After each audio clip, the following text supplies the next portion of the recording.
Welcome to Stories from the Front. Take a second to like, subscribe, and activate notifications. Mount Suribachi looms in my memories like a shadow that never fades. I'm Charlie Grayson, and that cursed volcanic rock on Iwo Jima has become my constant companion since February 1945. As a Marine in the 5th Regiment, at the age of 23, I learned that some islands take a toll in nightmares that we continue to pay decades later.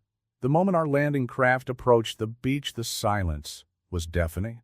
That artificial calm made my stomach turn. We were more than 70,000 Marines ready to take over an island the size of a pocket handkerchief. No one talked much, we just checked our equipment repeatedly, a nervous ritual that kept us sane. Sergeant Miller, a veteran of Guadalcanal, stood next to me. His calloused hands firmly held his M1 Garand rifle as he muttered a prayer. On my other side was Joey Martinez, a kid from Arizona who had barely turned 19. His eyes revealed the same fear I was trying to hide. The first wave of Marines hit the beach without resistance. That's when the trap was sprung. The Japanese had turned Mount Suribachi into a fortress with an intricate network of tunnels and bunkers. They waited patiently until we had a significant number of men exposed on the beach before opening fire. Hell materialized in a matter of seconds. The black volcanic sand, which made it difficult for us to move, began to explode around us with the impact of the grenades and mortars. The noise was deafening, a deadly symphony of explosions and screams that has never left my memory. We managed to advance a few meters, digging makeshift positions in the treacherous sand. The weight of our equipment seemed to triple with every step. Martinez was shaking, but held his position. Miller was shouting orders, trying to organize our unit in the midst of chaos. The next few hours became a blur of movement and instinctive survival. We quickly learned that the Japanese had precalculated firing positions for every meter of that beach. Every advance cost lives. Every rock could hide a machine gun. By the end of that first day, our company had lost a third of its men. Martinez had a wound in his arm, but refused to be evacuated.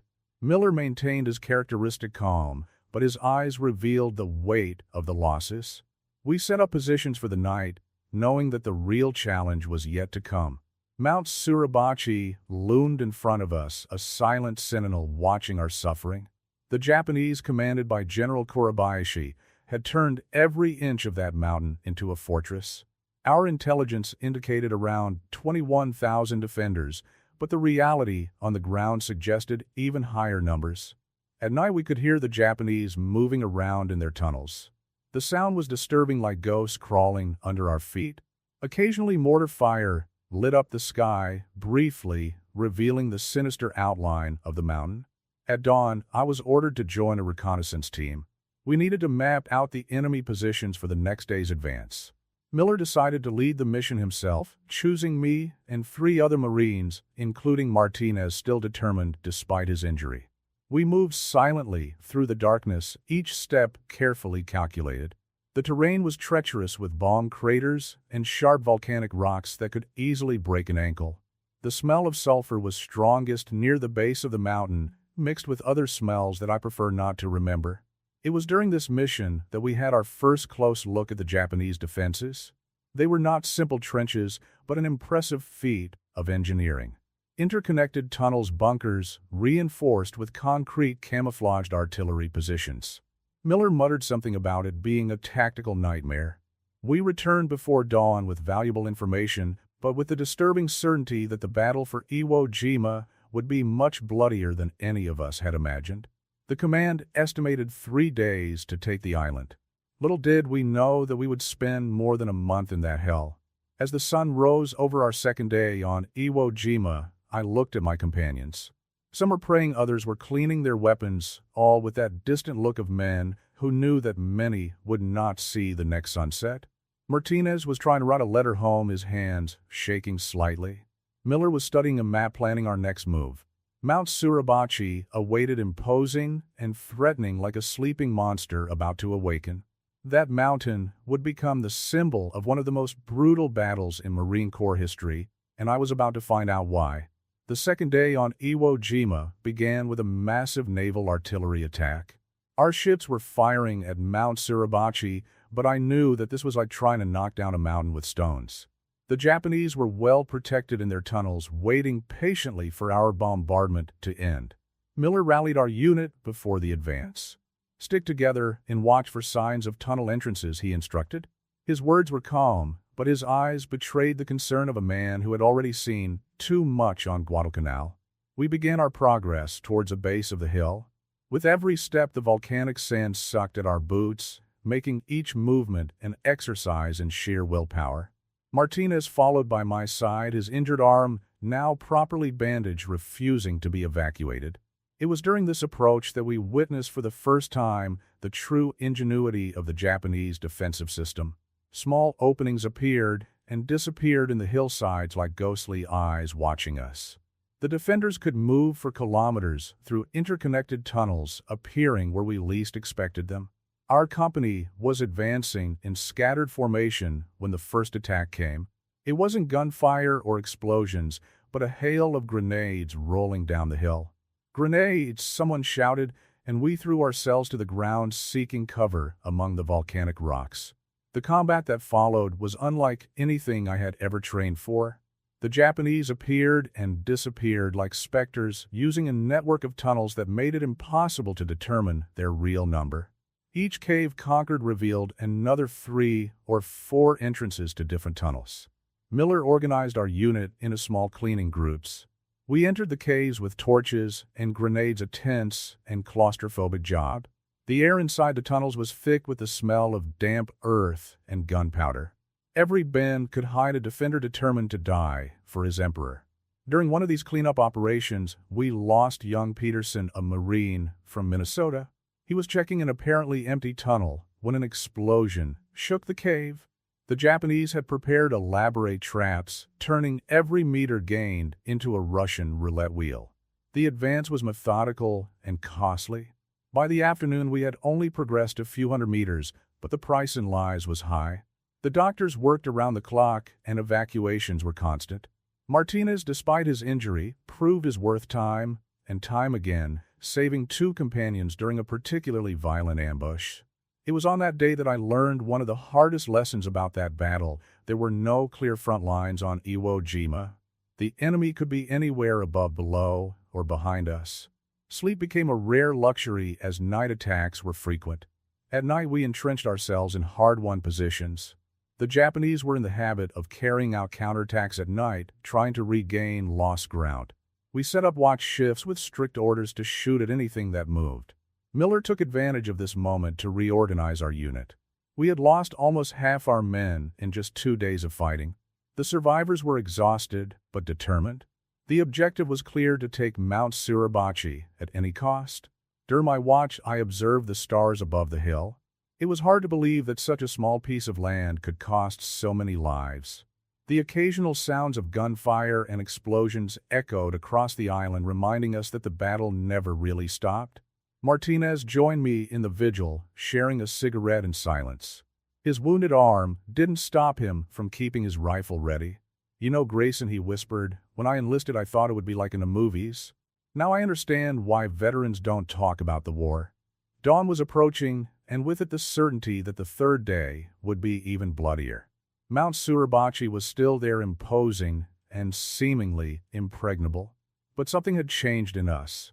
It was no longer just a mission, it was a question of survival. The 3rd day on Iwo Jima began with a sound I'll never forget: the cry of Banzai echoing through the caves. The Japanese had launched a massive counterattack before dawn, emerging from tunnels we thought we had sealed off.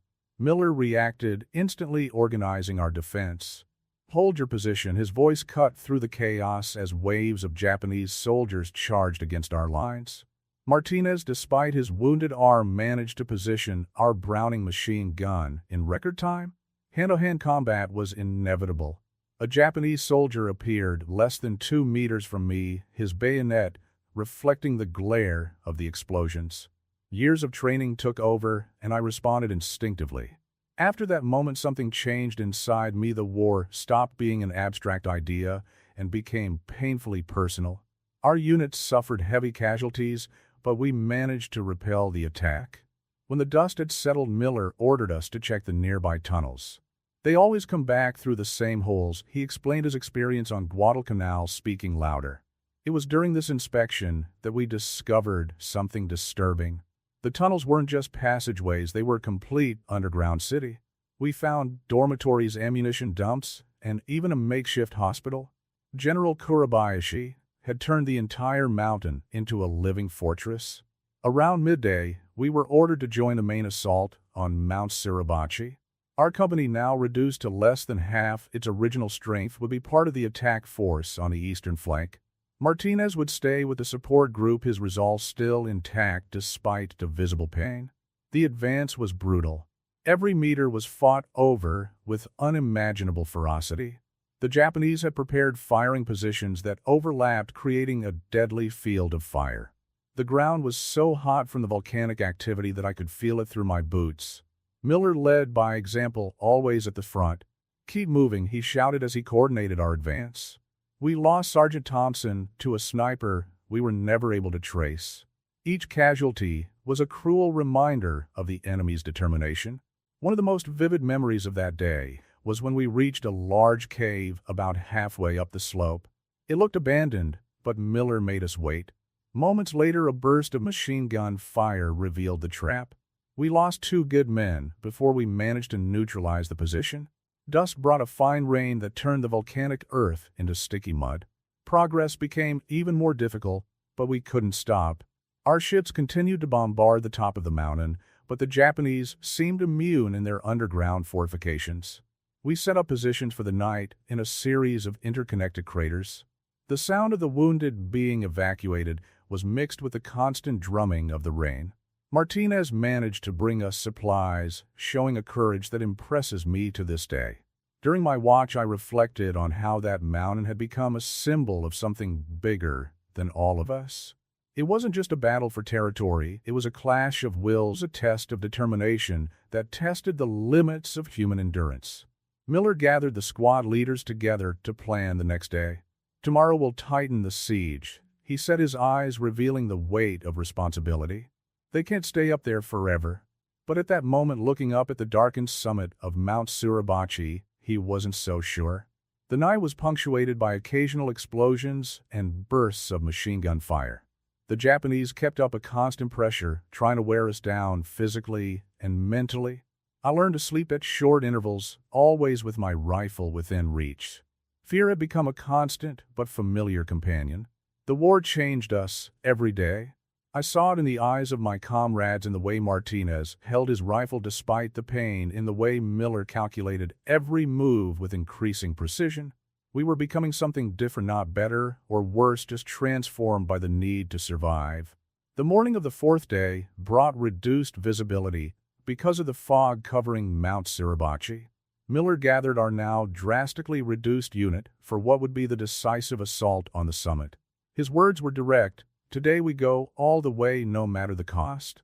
The plan was to coordinate a simultaneous attack from several flanks of the mountain. Our unit would be part of the main force on the east side, while other companies would attack from the north and west. Martinez, still struggling with his wounded arm, insisted on joining the assault group. We began our ascent before dawn. The terrain was treacherous, with loose rocks that could cause a fatal fall. The Japanese had mined several points on the hillside, forcing us to advance with extreme caution. Every step could be our last. We encountered the first serious resistance about 2/3 of the way to the top. A series of camouflage bunkers opened fire, taking the platoon in front of us by surprise. I saw good men fall before we could accurately locate the enemy positions. Miller demonstrated his experience once again, quickly organizing a coordinated attack. "Grayson, take your group on the right." Martinez maintained covering fire. The Japanese fought with fanatical determination, refusing to surrender even when their positions were clearly untenable. During the fighting, I witnessed something I'll never forget. A young Japanese soldier, no older than Martinez, emerged from a bunker with a grenade in his hand. His eyes met mine for a brief moment before he pulled the pin. There was no hatred there, just a terrible resolve. We advanced methodically, clearing every position, every cave. The air was heavy with smoke from explosives and the metallic smell of blood. The medics worked tirelessly, dragging the wounded to makeshift evacuation points on the hillside. Around midday, we reached a plateau near the top. It was there that we lost Sergeant Miller. A hidden sniper hit him when he exposed himself for a second too long to organize our next move. Martinez was the first to reach him, but it was too late.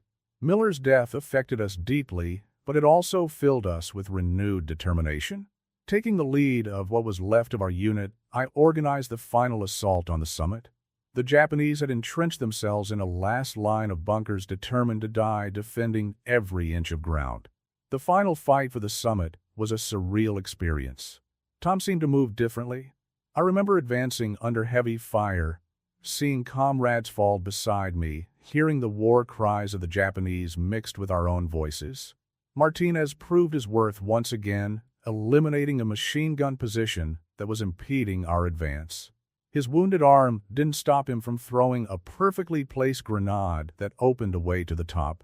When we finally reached the summit, the view was breathtaking. The entire island stretched out below us, a panorama of destruction and sacrifice. The Navy ships looked tiny in the distance, and we could see other units still fighting on the slopes. The battle for Mount Suribachi didn't end with our arrival at the top.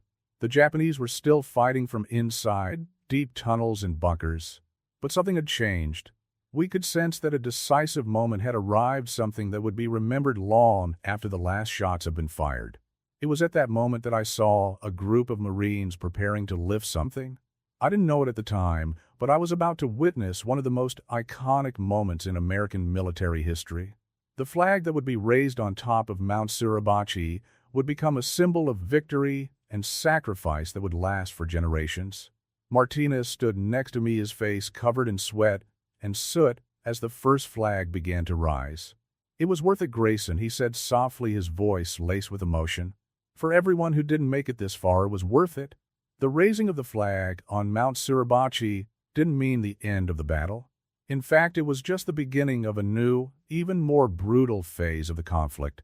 The Japanese, even after losing their highest point of observation, continued to fight with impressive tenacity. That same afternoon, while photographers were recording the historic moment of the flag, our unit received orders to clear the remaining tunnels.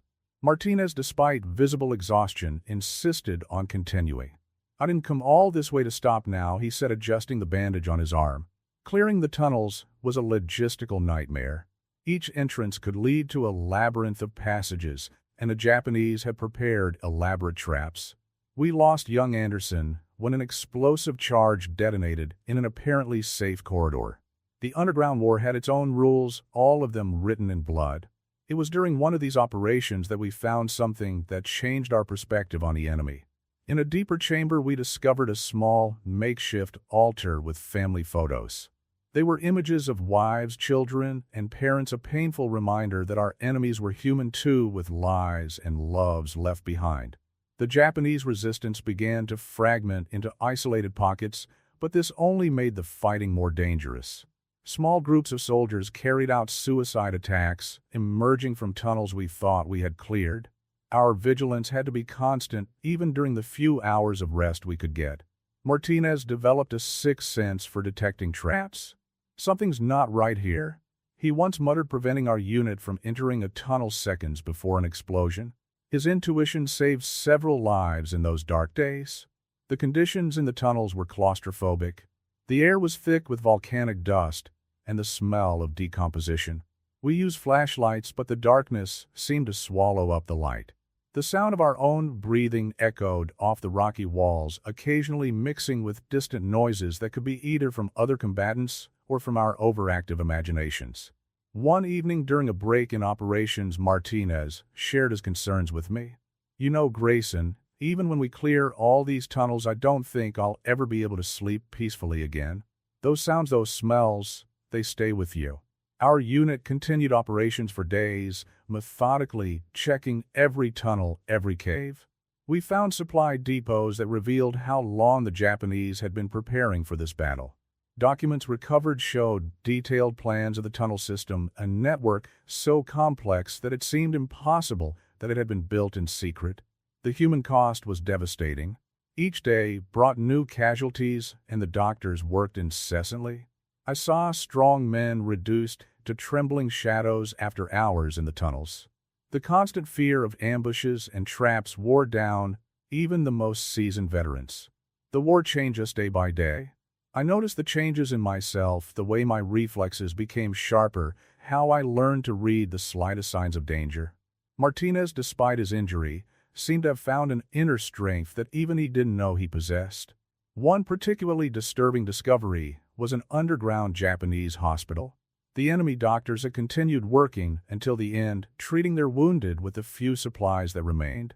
Their dedication, even in the face of imminent defeat, was a testament to the determination we faced. The American flag atop Mount Suribachi became a symbol of victory, but for those of us who fought on Iwo Jima, the battle was far from over. The days that followed were just as brutal, with the Japanese fighting to the last man in their underground strongholds. Martinez and I continued the operations to clear the tunnels. His wounded arm had begun to show signs of infection, but he refused to be evacuated. "I'm not leaving this island until we finish the job," he insisted, his determination unwavering even in the face of growing pain. One of the most striking discoveries came when we found General Kurabayashi's command post. The underground complex was a masterpiece of military engineering with ventilation systems, communications, and even a small power station. The Japanese had prepared for a long resistance. The letters and documents we found revealed the mindset of the enemy. They knew they couldn't win, but they were determined to make every square meter of the island cost as much as possible in American lives. It was a devastatingly effective strategy. The days blended into a grim routine of combat and exhaustion. We lost Corporal Wilson in one of the last tunnels when a wounded Japanese soldier detonated a grenade. Death seemed to follow us like a constant shadow, reminding us that no one was truly safe until the last bunker was cleared. Martinez finally succumbed to the infection after a particularly intense week of fighting. I watched as the doctors took him away, protesting all the way. "I'll be back soon, Grayson," he shouted from the stretcher. It was the last time I saw him on Iwo Jima, but it wouldn't be the last time we met. The smell of sulfur from the island has never left my nostrils, even decades later. Sometimes I wake up in the middle of the night smelling that distinctive odor, and for a moment I'm back in those dark tunnels with the weight of the rifle in my hands and the constant fear of ambushes. The battle for Iwo Jima lasted 36 days in total. We lost more than 6,800 men, with another 19,000 wounded. The Japanese fought almost to the last man. Out of a garrison of 21,000, only 216 were captured alive. The numbers are impressive, but they don't truly capture the horror and sacrifice of those days. Years later, I met Martinez again at a veterans reunion. His arm never fully regained mobility, but his spirit remained unshaken. We talked about our lost comrades, about Miller and his inspiring leadership, about the endless nights in the tunnels. "You know, Grayson," he told me during our reunion, "sometimes I wonder if we really got off that island. Part of us stayed there forever, buried in that volcanic soil, along with our friends. The war changed us in ways that only other veterans can understand. I learned that courage is not the absence of fear, but the ability to keep going despite it. I saw ordinary men perform extraordinary acts of bravery and sacrifice, not for glory or recognition, but for their comrades alongside them. Today, when I see the famous photograph of the flag being raised on Mount Suribachi, I don't think of victory or glory. I think of the men who never left that island, the smiles we will never see again, the letters that were never written home. Iwo Jima was not just a battle, it was a test of the human spirit, a confrontation between two different cultures with radically opposed views on honor and duty. In the end, there were no real winners, only survivors scarred forever by the experience. Sometimes on the quietest nights, I can still hear the echoes of the fighting, the screams of the wounded, the sound of explosions. But I also remember the camaraderie, the strength we found in each other, the humanity that persisted even in the darkest moments. War has taught us that life is precious and fragile, that peace must be valued and protected. Every time I see young people leaving for new conflicts, my heart squeezes, knowing what awaits them, the invisible scars they will carry for the rest of their lives. This is my story of the Battle of Iwo Jima, not as it is in the history books, but as I lived it, as I felt it, as I have carried it with me all these years. It is a story of courage and sacrifice, of loss and transformation, of ordinary men facing extraordinary circumstances. And as long as there is someone to listen, I will continue to tell this story so that the lessons learned on that volcanic island are not forgotten, so that the sacrifice of so many good men was not in vain.